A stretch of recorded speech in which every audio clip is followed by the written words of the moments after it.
Hey, this is Carla from the Butcher Babies. This is George Corner Fisher from Cannibal Corpse. Hey, this is Rex from Kill Devil Hill. It's Wednesday 13. This is Dad from Devil Driving. This is Motorist from War. You're listening to Rabid Noise on Rabid Radio. Turn it up. Hey, Wednesday, how you going, man? Yeah, I just got home from the UK Monday afternoon, so I'm a little jet lagged. So I don't know what's going on, what day it is, or what. So but I'm here. It must be pretty crazy. I mean, you know, every time I've seen you, you always give like 110% live. So do you find it like difficult, for you physically to do like tours like that and then come here and do like mini tours and try and squeeze everything all in and then keep rolling? It's a little tiring. I don't think fans understand how tiring it is to, especially in Australia, because, we have to fly to each gig, and the gigs are so great. After the shows, you don't want to leave, you want to hang out, and then by the time you realize, you're like, oh, we got to catch a flight. So it's just kind of like those shows we do there are just kind of a blur. They're amazing, but it's by the time we're back, we're like, oh my God, that just happened. We're just beat down. So it usually takes us about 2 weeks to recover. So that's why I left 2 weeks to recover after Australia before we go to the U.S. So I'm learning kind of how to plan it out. Man, because this one, it's only a 3-day stop. So it's like pretty much you got a gig every single night and then you're off. And then you're gone again. But, I mean, it's going to be a really good tour. Yeah, but that's kind of how it's always been. Every time I've played, there's always kind of been like 3 in a row, or unless we got fortunate enough to go to Adelaide and Perth and like that and make it a longer tour. But yeah, we're so excited when we get there, and the fans are so excited. It's their energy kind of gets us through it, if that makes sense. Like by the time it's over with, we're like, whoa, we didn't sleep. But it's always good fun. So I usually have the best time in Australia. I can't wait. I'm so glad we got some shows booked there for this record. So I was afraid that wasn't going to happen. Oh, really? Why? Well, I mean, I guess we were with my record was out on 3Ys, and everything happened with Soundwave and that whole thing, and so I had no idea who I was touring with or what was going on, and luckily we found a new touring company that picked it up, and so we were able to get there, because we're already going to start recording the new album in July, so I was just hoping we'd be able to get there for this album. Oh, that's awesome, man. No, we're stoked you're coming back. I mean, you're here probably like once a year, at least. Yeah, I've played there every year. I started back in 2010. I came back as Wednesday, and then we did Murder Dolls, and then for Soundwave, and then I came back as for Soundwave as for Wednesday, and then we did Halloween, and then so it's been 2 years since I've been back there. So the excitement is in the air. Like when we announced it, our meet and greets sold out immediately. So it's going to be exciting. Yeah, it's going to be great, man. And the Dark Cell boys, our own Dark Cell from Queensland here, are going to be joining you on the road for this tour as well. And you played with them before. Yeah. Jesse and the guys became good friends. It's so funny. I've known the front guy Jesse for many years. Actually, we became friends on the very first Murder Dolls tour and Big Day Out back in 2003, and we met. He was a fan, and we just kind of kept in touch. And he put a band together, and then we took them out as support. I think it was in 2012 when we went through there, and so it was cool. And then we had Witch Grinder the last time we were there, and we got them on one of the local shows as well. So it was cool to be able to kind of get everybody on that. So it's we got great main support and great local support in all the other places, and so it's cool. There's another band that are playing with you in Brisbane as well that my band played with a couple of weeks ago called Terror Parade, and they're unreal, man. Yes. I'm not familiar with them. I saw their name, but I'm not familiar with them. But I'm sure I will be in just a few weeks. Yeah, dude, they're great. Really great band, man. So it's going to be awesome, man. I can't wait, dude. So at this point, your back catalogue with all your different projects is pretty massive. It's crazy to think that, how many hours that you've actually clocked in the studio over the years. What's the most challenging part about recording a new album or a single or something like that when, you'd probably have it all down pat. You'd know what you're doing. Actually, I don't. I do and I don't. I mean, I definitely know what I'm doing whenever it comes like to recording and things like that. But you know, with each record I do, like you know, one thing that I've really consistently set out not to do is to make the same album. And a lot of my fans will argue with me and wish I would keep making kind of the same album, because you know, the styles changed. You know, like my first album came out, you know, as Wednesday 13 in 2005, which is 11 years ago. You know, and it was wrote 2 years before that, before it came out. So my headspace, you know, where it was when the album came out. You know, and a lot of things have happened. I listened to a lot of different music, and you know, just this evolution of just kind of how I've evolved as a musician. And you know, so now, like when it comes time to make a new record, I just try to not make the same album, and usually that comes pretty natural. And but yeah, I'm influenced by different things, but I still kind of keep the core sound of what I do. I still get, no matter what, it's still got the Wednesday 13 sound to it, no matter if it's a little heavier or if it's not, that, you know, because I've kind of went from those spectrum. People know me as from that horror punk thing to now with the last record, which is pretty much a metal record. Yeah, it was heavy. You know, so it's kind of like they're accepting to it all. So I really have no rules, and I can do what I want, and that's the beauty of it. So I'm just, you know, I'm very, very lucky to be able to do what I do.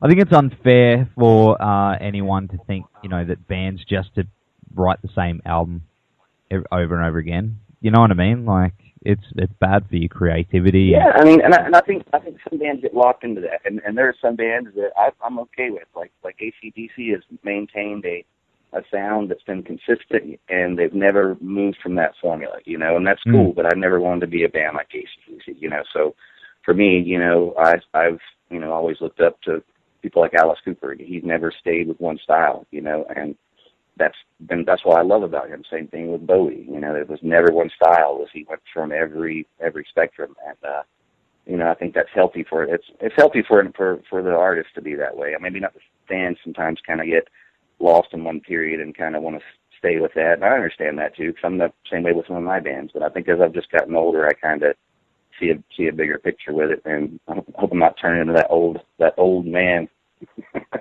I turned 40 this year. That's why I'm talking like an old man now. But no, I just am appreciative of music now a lot more than I feel like I used to be when I first started. And just having that appreciation now is making me a better writer, and I just think about things a lot more. And so it's just made me more excited to make music. Like we're going to record this summer, and you know, I can't wait. We have so many ideas and so many things I want to experiment with, and we have a new drummer online now with us, and he's like our brand new toy. So it's like it's exciting right now to be making music. After all these years, usually most people will be burned out, and I just feel like I'm reaching my prime with it. There is something kind of, you know, special about when you do get a new member in a band like that. To kind of brings in a bit of fresh blood into the music, because drummers of all, especially the drummers. Yeah, I mean, it's a really weird thing how we got our new drummer, right? And we had nothing bad with our old drummer. Our old drummer Jason was he was in the band, and we had just actually added a keyboard player this just last January, just to kind of bring our samples and just bring the weird atmosphere to the show that I've been wanting to do for years. And we did 2 tours with us as a 6-piece, and we did America, and we did the UK, and after that we came back, and my drummer called me and told me that he was going to join another band, and he got offered another deal, and blah, blah, blah. And it was cool because we're buddies and understood it was a business thing. But I didn't realize that our keyboard player was a drummer as well. And so our keyboard player just kind of became our drummer. So it wasn't like, you know, so he was kind of already part of the band, you know, for a little bit as well. And the amazing thing about it is he's 25 years old. And he grew up listening to Murder Dolls and Wednesday 13, and he probably knows my back catalog better than I do these days. So it's great. I have a fan as in the band that knows my music. So he reminds me of things. He's like my little fountain of youth. That's why I say he's like a new toy. He reminds me. He goes, "Remember that time you did this back then?" And I'm like, "No." That was pretty cool. So it's a great thing, man. He's one of the best drummers I've ever played with. He's you know, I've been really fortunate because, you know, playing everyone from Jordison to my, you know, to our last drummer Jason, and so now it's like, you know, I'm not that kind of musician that should be playing with that caliber of drummers, but somehow I always get hooked up with killer fucking drummers, and our new guy is nothing short of that word. That's awesome, man. I can't wait to see what he can do. Especially, I mean, if he knows all your stuff. Have you ever thought of doing like a marathon gig where you just play all of your albums back to back? That'd be kind of like some Guinness World Record, but that would, I think that would really put him to the test. I would love to. You know, it was weird. We had to play our Transylvania record. It was the 10-year anniversary last Halloween. We did that. We played the album in its entirety on Halloween night. And I've never even played most of those songs live and so long. And a couple of songs we never even played live ever. It was just recorded. So just doing that album in its entirety, going back that far, was just like, it blew my mind. But yeah, to answer your question, yeah, I would love to do a marathon of it. And the cool thing about it is our new drummer guy, he knows all of our old songs like so well that it's just like he adds so much more to them. Like, it's like, because not to take away from drummers I had play on recordings and things like that, but those recordings are really kind of thrown together. I had a guy go, "Hey, learn the song in 1 hour and play along to it." This guy's had like years to listen to it, and goes, we should have done it like this. So he just brings this whole new level of things, and I don't know, it's exciting. It's almost like having someone that kind of came in and cleaned up the shop and went, "All right, that song was all right. Now it should have sounded like this." So it's a cool thing. It's like he's just kind of freshening up the songs, and it just gives this new heavy vibe to it. That's awesome, man. Well, you keep saying new toy, but in terms of action figures and stuff, I saw a Wednesday 13 action figure floating around online. Is that a real piece of merch, or is that something fan made? I'm not sure which one you saw. There's a couple of floating around. There's only one.